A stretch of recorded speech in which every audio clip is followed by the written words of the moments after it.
நாம் உண்ணக்கூடிய உணவின் ருசிதான் நம்மை யார் ஆட்சி செய்வது என்பதனை தீர்மானிக்கிறது என்று சொல்வார்கள். கடந்த 20 ஆண்டு காலமாக உணவுத்துறையில் ஏற்பட்டிருக்கக்கூடிய அதீத மாற்றங்கள் நம்முடைய சமுதாயத்தின் மீது மிகப்பெரிய கலாச்சார படையெடுப்பை எடுத்திருக்கிறது.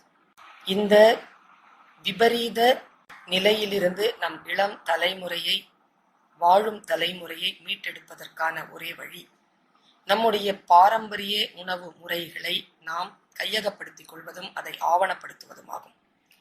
நம்முடைய பாரம்பரியமான உணவு முறையை ஆவணப்படுத்துகின்ற பெரும் முயற்சியில் பெருந்தகை லலிதாம்பாள் அவர்கள் ஈடுபட்டு வருவது எம்மை போன்றோருக்கு மிகுந்த மகிழ்ச்சியை அளிக்கிறது.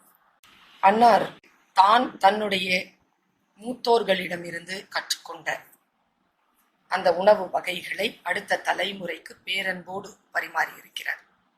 அதை அவருடைய திருமகன், அவருடைய மருமகள் மற்றும் குடும்பத்தினர் ஆவணப்படுத்துவதற்கான வேலைகளை, பணிகளை முன்னெடுத்திருப்பது மிகுந்த பாராட்டிற்குரிய விஷயமாகும். நம்முடைய மரபு அணுக்கள் பாரம்பரிய நம்முடைய உணவிற்காகவே கட்டமைக்கப்பட்டிருக்கின்றன.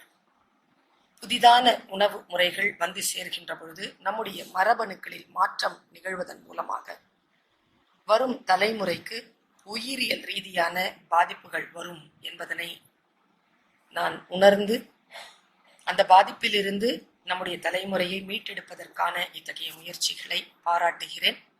அவருடைய கை மனம் கமழ்கின்ற அந்த உணவை ஏதேனும் ஒரு நாள் உண்டு ரசிப்பதற்கும் அவர் உடன் உறைவதற்கும் நான் என்னுடைய ஆசையை தெரிவித்துக் கொண்டு அவருடைய ஆசி வேண்டி அந்த பணிகள் சிறக்க வாழ்த்துகிறேன்.